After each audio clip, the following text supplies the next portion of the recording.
Subscribe to our channel and press the bell icon to get the latest notifications. Hey everyone, so this is the current affairs video for March 30th and March 31st, 2019, and we'll be soon coming up with the spotlight for March by the end of this week or by the first week of April. So let's begin with the first question for March 30th and 31st. Which of the following is the highest polling station in the world? Very, very important question. So, this is the highest polling station in the world, and that station is highest polling station is located in India. So, at the height of 15,256 feet, the Tashigang, which is the small village. So, this is a small village, and that too in Himachal Pradesh. So Tashigang, that is the small village in Himachal Pradesh, has been declared as the highest polling station in the world. And if we talk about the number of voters, so there are total of 48 voters as per the latest electoral rules. And among 48, there are 30 men and 18 women. So 48 voters are there in this Tashigang, that is the small village in Himachal Pradesh, and is the highest polling station in the world.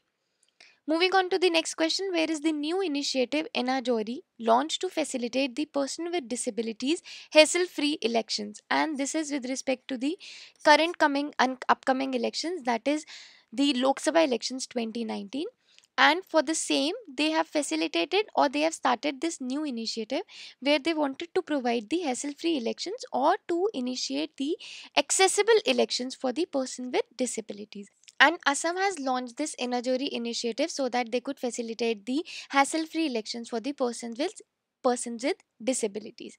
Now, the question could have been asked other way around as well, that the name of the initiative could have been asked or the purpose of this initiative could have been asked. So there are three questions which could be formed out of this one question, that is related to the name of the initiative and the purpose of the initiative.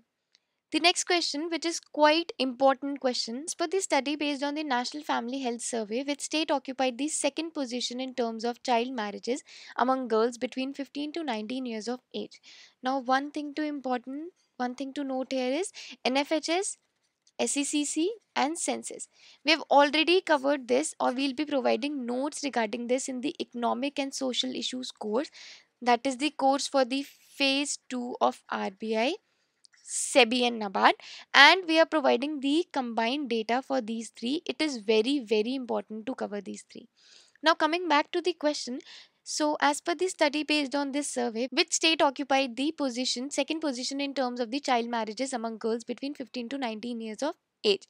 Now, this was this international study which was conducted, and it was found that Tripura has been ranked at the second position in terms of child marriages, and that to the percentage of 21.6%, which is significantly very high than the national average of 11.9%. So Tripura is at 21.6% and the national average is 11.9%. If we talk about the first position, or we talk about the state which is the worst state in terms of child marriages among the girls between 15 to 19 years of age, so that wasn't found in the international study, but that was found in the original survey, that is National Family Health Survey. And as per that survey, National Family Health Survey 4th, West Bengal is the worst state with 25.6% of the child marriages being done in West Bengal. Very high number. So the first state is West Bengal and the second state is Tripura, that is at 21.6%, and West Bengal at 25.6%. Next question asks about the which of the following has released the report titled The State of the Global Climate in 2018. So the World Meteorological Organization, WMO, has released the report which is titled The State of the Global Climate in 2018. And there are various findings related to our environment which have been found out in the State of the Global Climate in 2018 report, that there is particularly a warning that the physical and the socio-economic impacts of the climate change are accelerating day by day. Now, if we have to put this in number, then Earth is nearly 1 degree Celsius warmer. Also, this report is the 25th annual report by World Meteorological Organization. Another thing which is important with respect to the question is the static question, where are the headquarters of WMO located? You'll be answering that question in the comment section below. Don't forget to answer that question. Where are the headquarters of World Meteorological Organization located? Moving on to the next question, which of the following claim to have the world's first district with the 5G coverage? So, for the first time, it has been claimed by the Hongkui, that is the district in Shanghai, China. They have claimed to declare Hongkui as the world's first district with the 5G coverage. And 5G is actually the next generation of this 4G. How much money approximately will RBI infuse in Bank of Baroda ahead of its amalgamation of Dena Bank and Vijaya Bank? So we know that Bank of Baroda, Dena Bank, and the Vijaya Bank. These two are going to be merged with the Bank of Baroda, and this is supposed to be came in effect from April 1st, 2019. So the branches of Dena Bank and Vijaya Bank would be operating under the Bank of Baroda. Recently, what government has declared is that RBI will be infusing approximately 5,042 crore rupees in the public sector bank, that is the Bank of Baroda.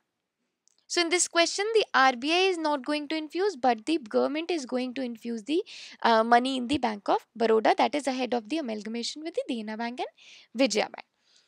Now, static questions of this question, that is Bank of Baroda's headquarters. Where are the headquarters of Bank of Baroda located? That is in Vadodara, Gujarat. And who is the MD and CEO of Bank of Baroda? So he is S. Jaikumar. So Bank of Baroda is going to get amalgamated, or Dena Bank and Vijaya Bank are going to get amalgamated with the Bank of Baroda with effect from April 1st, 2019. The headquarters of Bank of Baroda are in Vadodara, Gujarat, and the MD and CEO of Bank of Baroda is S. Jaikumar. This is very important when there is some bank in the news. These static questions related to the banks are very, very important.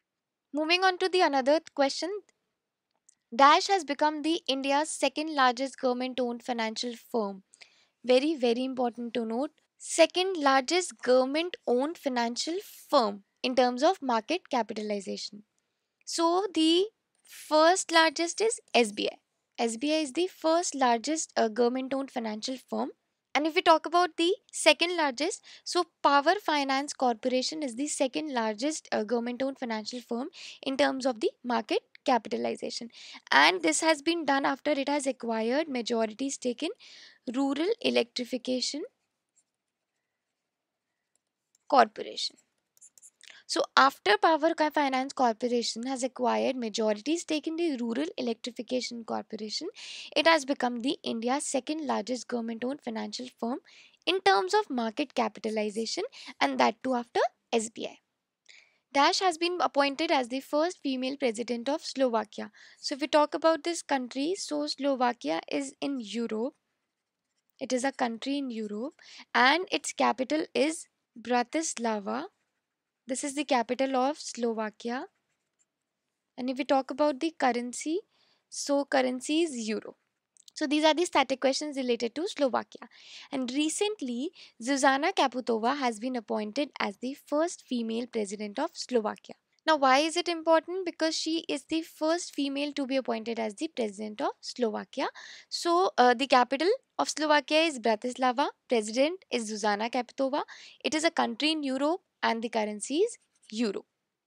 Next and quite important question, who has been appointed as the official ambassador of Share Her Journey, which was launched by TIFF in 2017? First of all, the question comes is, what does TIFF stand for? So TIFF stands for Toronto International Film Festival. So this Share Her Journey was launched by TIFF in 2017, and this journey is regarding the campaign, or this is kind of a campaign to increase the participation of the women in front and behind of the camera. And recently TIFF has appointed Rima Das as the brand ambassador or the official ambassador of this campaign. So if you remember, Rima Das is the director of this film Village Rockstars, and that movie won the Oscar in 2019. So Rimada's Village Rockstar has been nominated or awarded with the Oscars 2019, and now recently she has been appointed as the official ambassador of Share Her Journey campaign launched by the Toronto International Film Festival. Coming to the last question, which country won the Sultan Azlan Shah Cup 2019? First of all, with which sport Sultan Azlan Shah Cup is associated? So this cup is associated with hockey. Very important to know. So Recently, South Korea has won the Sultan Azlan Shah Cup by defeating India. And where was the Sultan Azlan Shah Cup 2019 held? So it was held in Malaysia, and the winners were South Korea, and India was runner up. So Sultan Azlan Shah Cup is associated with hockey, and it was held in Malaysia and recently won by South Korea. And if we have to discuss about the different cups associated with the different sports, so let's begin with the cricket. So the sports cup which is associated with cricket are Ashes Cup, Asia Cup, the Dulip Trophy. These are some important ones. We all know about the Ranji Trophy, Wills Trophy. These are all associated with the cricket. Now moving on to the next sport. So suppose taking hockey. So with hockey, we know that Sultan Azlan Shah, we just discussed Sultan Azlan Shah. Aga Khan Cup is associated with hockey. Maharaja Ranjit Singh Gold Cup is associated with hockey. Dhyanchand Trophy, Nehru Trophy, these are all associated with hockey. If we talk about football, so talking about football, the various cups associated are the important ones: Rovers Cup, Durand Cup, Kalinga Cup. These are all associated with the football. Coming to the next sport, so suppose badminton.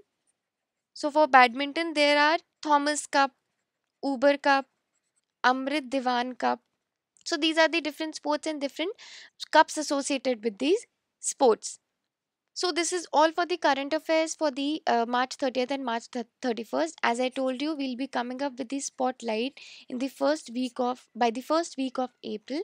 Do not forget to mention your feedback in the comment section below, and don't forget to like and share the video as well. You can subscribe to our channel Anuj Jindal over here. The button would be visible, and press the bell icon to receive the notification when and wherever post the video on YouTube. Thank you so much for watching the video.